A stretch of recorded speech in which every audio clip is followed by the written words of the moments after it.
Welcome back.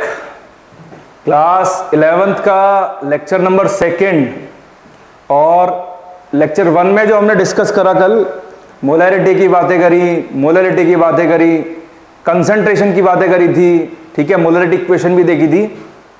और मैंने आपको बोला कि मैं इसके आपको क्वेश्चन कराऊंगा, तो मैं आज 1-2 क्वेश्चन भी लूंगा इसके। उसके साथ साथ जो अदर कंसंट्रेशन टर्म्स हैं, जैसे कि जो एनसीईआरटी में फिलहाल है, मैं उनकी बातें करूंगा।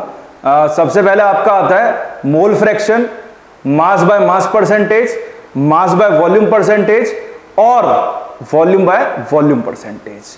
तो ये छोटी छोटी टर्म्स डिस्कस करके कुछ क्वेश्चन देखते हैं अच्छे अच्छे, और देन उसके बाद मूव करते हैं आगे की तरफ। लाइक जैसे बच्चों की डिमांड थी कि सर स्टोइकियोमेट्री समझ में नहीं आ रही है, सर लिमिटिंग रिएजेंट समझ में नहीं आ रहा है। तो ये ऐसे टॉपिक्स हैं, ये आप सीख जाओगे। तो इसके लिए थोड़ा सा मैं आपको मोल कॉन्सेप्ट पहले पढ़ाऊंगा और देन उसके बाद आप मूव करेंगे लिमिटिंग रिएजेंट एंड स्टोइकियोमेट्री पे। फिलहाल इसको खत्म करते हैं आज, ठीक है। आज का जो टॉपिक रहेगा हमारा, सबसे पहला जो टॉपिक है बेटा आज का, कंसंट्रेशन टर्म में थर्ड टर्म जो आपकी है, जिसका नाम है मोल फ्रैक्शन। मतलब कि ये है कि जो आज हम मोल्स कैलकुलेट करेंगे, वो मोल्स किसकी टर्म्स में कैलकुलेट करेंगे? आज हम मोल्स कैलकुलेट करेंगे फ्रैक्शन की टर्म्स में, ठीक है। फ्रैक्शन की टर्म्स में जाना है, और फ्रैक्शन आपको पता ही है 1 से छोटा नंबर होगा। जैसे कि मैंने बेटा ये एक सॉल्यूशन माना, इस सॉल्यूशन में मेरे 2 कंपोनेंट हैं, और वो दो कंपोनेंट कौन कौन से हैं? एक कंपोनेंट ए और एक कंपोनेंट क्या है मेरा? बी। और एक जो ए कंपोनेंट है बेटा, उसके मोल्स मैंने मान लिए Na और बी के मोल्स मैंने क्या मान लिए? Nb। मतलब Na is the number of moles of कौन सा कंपोनेंट? ए कंपोनेंट के मोल्स मान लिए Na, और Nb क्या है मेरे? नंबर ऑफ मोल्स किसके बेटा? Number of moles of B component के मोल्स है मेरे Nb, ठीक है।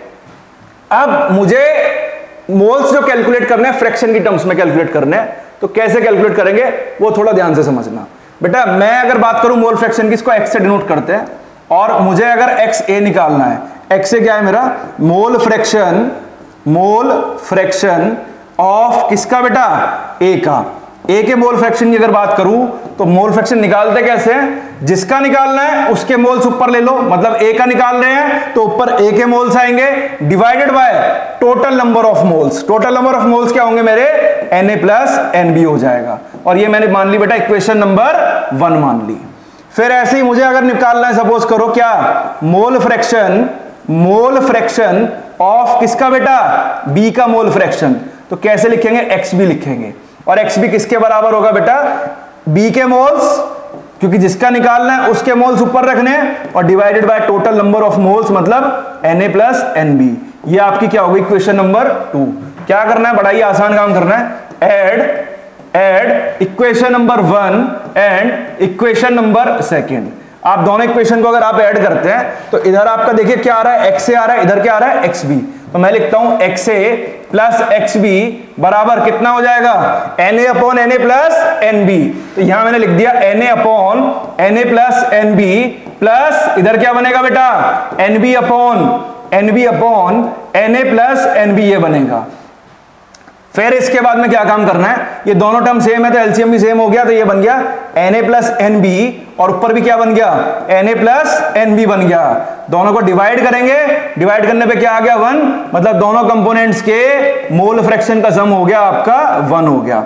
XA प्लस XB बराबर 1 हो गया। मतलब एक का हमें पता है, दूसरे का निकालना है, तो कैसे निकालेंगे? बड़े प्यार से, XA plus XB equal to 1, और यहां मेरा हो जाएगा XA equal to 1 minus XB।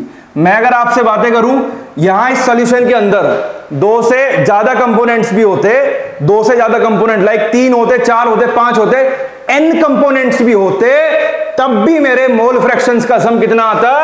1 ही आता। ये आप चेक भी कर सकते हो। जैसे आपने XA निकाला, XB निकालोगे, XC निकालोगे, तब भी एलसीएम सेम बनेगा, ऊपर भी सेम टर्म आएगी, और कैंसिल आउट होकर हमेशा क्या आएगा? 1 आएगा। सो हमेशा याद रखना है कि कंपोनेंट कितने ही हो, सभी के मोल फ्रैक्शन का सम कितना होगा? हमेशा 1 होगा। और नंबर ऑफ मोल्स का फॉर्मूला कल मैंने आपको बताया ही था कि जो नंबर ऑफ मोल्स होते हैं वो किसके बराबर होते हैं? गिवन मास डिवाइडेड बाय किससे बेटा? Molecular mass. Given mass divided by molecular mass, इससे आप निकाल सकते हो बहुत इजीली। ठीक है, तो आज की ये टर्म होती है खत्म आपकी।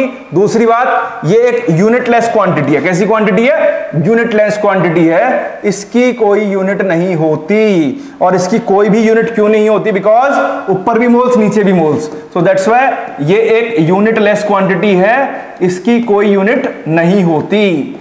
आगे की अगर मैं आपसे बात करूं, इसमें टेम्परेचर डिपेंडेंट नहीं है, बिकॉज यहां पर वॉल्यूम की कोई बात ही नहीं हो रही, यहां बात हो रही है किसकी? खाली मास की। So that's why it is a temperature independent concentration term. ठीक है, ये हो गया आपका, क्लियर हुआ? ठीक है, तो यहां ये मोल फ्रैक्शन आपका कंप्लीट होता है। और इस मोल फ्रैक्शन के बाद में हम स्टार्ट करने वाले हैं मास परसेंटेज। मास परसेंटेज में 3 तरह का परसेंटेज आपको देखना है। Number 1 mass by mass percentage, volume by volume percentage और मास बाय वॉल्यूम परसेंटेज। तो बड़ा ही आसान है, आइए इसे भी देख लेते हैं जल्दी से। चलिए जरा,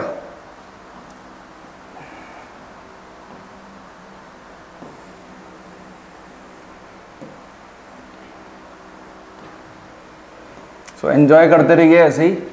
डेली कोशिश रहेगी कि आपको वीडियोस मिलते रहे ऐसे ही। ठीक है, बट आपने भी मेहनत करनी है। पेन और कॉपी का यूज ज्यादा से ज्यादा करना है। ठीक है, पेन और कॉपी का यूज ज्यादा से ज्यादा करना है। मेरी बात समझना ध्यान से, अगर आप पेन कॉपी का यूज नहीं करते, बात सुनना मेरी ध्यान से, पेन कॉपी का यूज अगर आप नहीं कर रहे हो, खाली आप फोन लेके बैठे हो और वीडियो देख रहे हो, तो वहां से आपका भला नहीं हो पाएगा बिल्कुल भी। वहां से आप नहीं सीख पाएंगे। आपने खुद के एफर्ट्स भी दिखाने हैं, तभी जाके वो सक्सेसफुल हो पाओगे आप, और आउटपुट भी जब भी दिखेगा, है ना। खाली मतलब ये नहीं है कि बैठ गए फोन लेके बस वीडियो देख रहे हैं कि भाई हाँ ये हो रहा है, मोलैरिटी ये मोलैरिटी वो ऐसे, अरे ये बेकार की बातें भाई। जब तक आप खुद से ट्राई नहीं करोगे, तब तक दुनिया की कोई ऐसी ये कह लो कि कोई वेपन नहीं बना कि जो आपको सिखा पाए। सीखने के लिए खुद से एफर्ट लगाने पड़ेंगे आपको, है ना।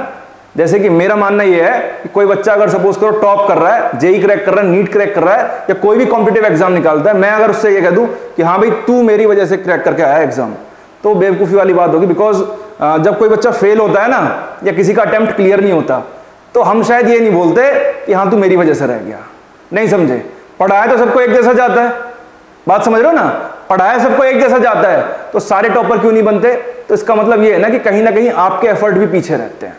एफर्ट्स लगाइए, आपके जितने ज्यादा एफर्ट्स होंगे आपकी उतनी अच्छी परफॉर्मेंस होगी। आपके एफर्ट्स कम है तो आपकी परफॉर्मेंस भी डाउन होगी। मैं ये नहीं कह सकता कि भाई हाँ तूने टॉप करा है तो मेरी वजह से, क्योंकि मैं ये भी नहीं कहता ये फेल हुआ है मेरी वजह से। आपकी मेहनत है, आपका ही है सब कुछ, मेरा कुछ नहीं है। चलिए आगे देखते हैं जरा। नेक्स्ट टर्म हमारी जो है mass by mass percentage. Mass by mass percentage, देखिए जरा ध्यान से। मास बाय मास परसेंटेज कैसे निकालोगे? मास बाय मास परसेंटेज है क्या? देखो मास, और यहां भी क्या ले रखा है आपने? मास ले रखा है।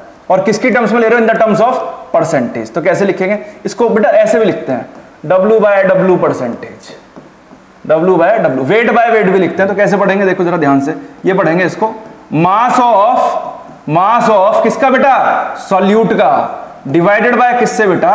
मास ऑफ किससे? सॉल्यूशन से। Mass of solute divided by mass of solution, और परसेंटेज के लिए कितने की मल्टीप्लाई? 100 की मल्टीप्लाई। बड़ा ही आसान जिसे कहते हैं। अभी सपोज करो मैं लिख दूं यहां पे volume by volume percentage, volume by volume percentage लिख दूंगा यहां पे, तो कैसे लिखेंगे इसको बेटा? इसको भी ऐसे लिखेंगे कि volume of solute divided by किससे बेटा? Volume of solute divided by volume of solution, और परसेंटेज के लिए कितने की मल्टीप्लाई कर देंगे? 100 की मल्टीप्लाई कर देंगे। तो ये आपका वॉल्यूम बाय वॉल्यूम हो गया। मास बाय मास हो गया, वो इस तरीके से लिख दिया। ये कैसे लिखा मिलेगा? ऐसे V बाय V। कहीं लिखा मिले तो समझ जाना ऐसी बातें कर रहा है कि मतलब ऊपर जो लेना है वॉल्यूम ऑफ सॉल्यूट लेना है, और नीचे क्या लेना है? Volume of solution. और परसेंटेज के लिए कितने से मल्टीप्लाई करना है? 100 से मल्टीप्लाई करना है। अभी सपोज करो ऐसे हो जाए कि mass by volume percentage, mass by volume percentage, कहीं ऐसा लिखा मिल जाए तो उसके लिए भी बड़ा ही आसान काम अब आप कर ही सकते हो, क्योंकि आप सीख चुके हो, है ना।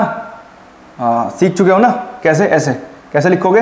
बड़ा ही आसान कि mass of solute, mass of solute divided by किससे बेटा, वॉल्यूम ऑफ किससे बेटा, सॉल्यूशन से, और मल्टीप्लाई आपने किससे करनी है, इसमें 100 से करनी है। तो इस तरीके से आप ये भी कैलकुलेट कर सकते हो, बहुत ही आसान तरीके से। क्लियर हुआ?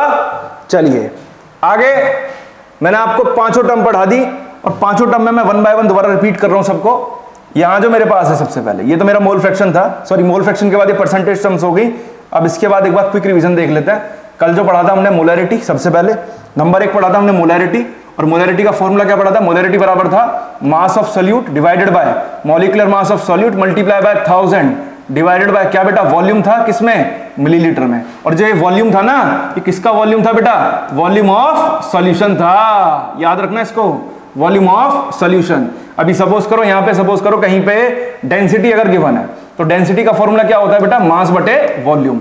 मतलब वॉल्यूम अगर निकालना है, मास आपने पता है, तो वॉल्यूम आप इस तरीके से भी निकाल सकते हो, ठीक है। और यूनिट की अगर मैं आपसे बात करूं, इसकी मोलैरिटी की यूनिट क्या थी हमारी, मोलैरिटी की यूनिट थी आपकी मोल पर लीटर, इसकी यूनिट थी, ठीक। फिर इसके बाद में मैं आपसे बात करूं मोलैलिटी की, तो स्मॉल एम से इसको डिनोट करा था। इधर वाला पार्ट सेम था कि mass of solute divided by molecular mass of solute multiplied by किससे बेटा, 1000 upon divided by WA in gram. WA क्या था हमारा, मास ऑफ सॉल्वेंट। जो भी आप सॉल्वेंट टेक ऑन कर रहे हो वो आपका WA होगा, ठीक। और इसकी जो बेटा यूनिट पढ़ी थी हमने, वो यूनिट क्या पढ़ी थी, मोल पर kg, ठीक है। फिर इसके बाद में थर्ड टर्म जो आज हमने पढ़ी, वो पढ़ी थी कौन सी, मोल फ्रैक्शन।